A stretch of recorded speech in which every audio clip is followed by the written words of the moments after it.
Ano yung pinanghugutan mo nun? Confidence or bahala na, anong Piket mangyari? talon, gano'n. Actually, confidence lang siguro siya. Kasi nung nag-aaral ako, may pagka-class clown ako. Kasi pag high school ka, tas Becky ka, it's either matalino ka. So, pinili ko na lang maging nakakatawa. Okay. Pero Okay. nag-civil engineer siya, ha? Oy. Ikaw yung nakakatawa sa civil eng. Yes. Okay, Tapos pag okay. transgender ka nung Okay. panahon ko nung high school, it's either maganda ka. Pinili ko talaga maging nakakatawa na lang. So, sabi ko, pili ko kaya ko naman mag-entertain. Tsaka, talagang wala nga akong disclaimer. Talagang kung paano ko gumawa ng content, ganun. Very honest, very authentic ang Yes. content ni Pipay. Oo. So, hindi ito yung mga pinangarap mo nung bata ka pa lang nun. Na parang, Hindi. ito yung kasi merong mga ganun na Yes. gusto ko yan, nakikita ko yan, Oo. magiging katulad Hindi na rin talaga. ako. Tsaka bago din ang social media, lalo nung pandemic, talagang pumutok, May diba? shift So, kumbaga, wala tayong idea nun na ano bang career to. Oo. Meron ka bang mga expectation nun, nung tumatalon ka pa lang, nung bago-bago ka pa lang, feeling ko ganito yung mangyayari sa buhay ko one day? Actually, wala. Wala talaga. Ang nasa isip ko nung starting ng career ko, sana magtuloy-tuloy. Kasi if ever magtuloy-tuloy, makakatulong sa family, ganun. And as a breadwinner Oo, na siya. oo, parang ayun talaga ang tinarget ko noon. Pero kung para mabago yung buhay din siguro, ganun. Parang may ganun. In what ways nagbago yung buhay mo nun? Kasi ang bilis ng mga pangyayari. Oo. I can imagine lalo para sa'yo. So, nung nag-shift nung nag-decide ka na, tas parang, okay, sige, bahala na, we'll do this. Tas marami, I can imagine na sobrang daming nagbago. Kamusta ka nung nangyayari na to lahat? Parang, merong mga bagay, may mga moments ba na parang, wait lang, pasan ka lang huminga? Or like, sige, more, let's go. Meron kasing time ng career ko. Di ba pandemic creator nga Yes. ako? So, mostly, ang gawa-gawa ko ng video sa bahay. Hindi talaga lumalabas. So, wala akong exposure sa labas, kung anong nangyari ko hanggang sa inaabot ng mga videos. Tapos, nung medyo nagluwag-luwag na nun, MECQ, mga ganun. Di ba may mga ganun Yung dati? lumalabas na tayo. Nung pwede na ganon. lumabas-labas. Napansin ko na parang may tumatawag na sa pangalan ko, ganyan.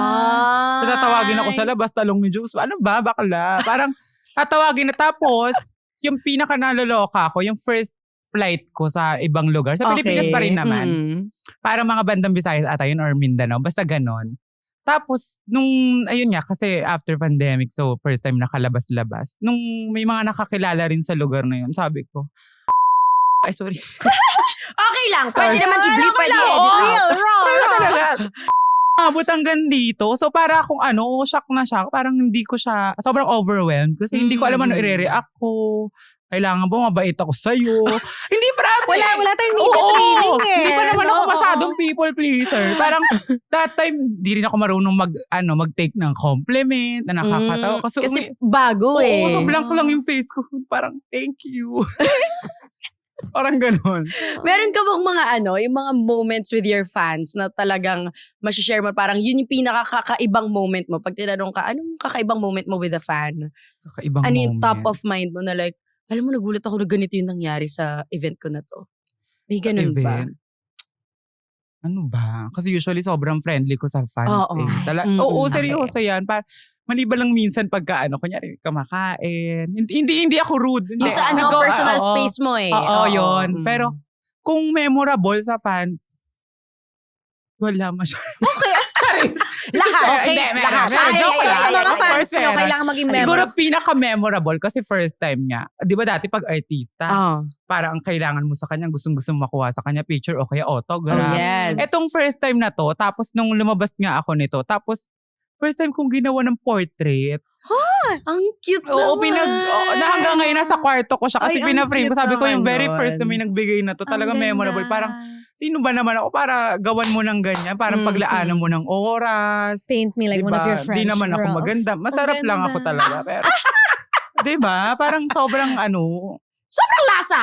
Oo. Ay, marami tayong i-edit out.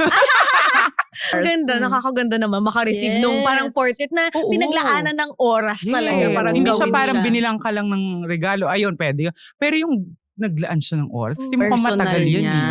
Oo.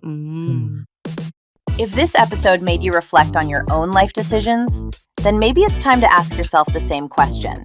Yung mga choices mo, career moves, love life, big risks, or even those random impulsive decisions.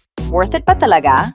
If you enjoyed this conversation, make sure to follow Worth It Ba for more real stories, honest reflections, and barkada-level real talk about life decisions. And if you have your own Worth It Ba moment, share it with us in the comments. Because at the end of the day, lahat tayo may decisions na pinagdaanan, and every choice comes with a story. Follow Worth It Ba for more episodes.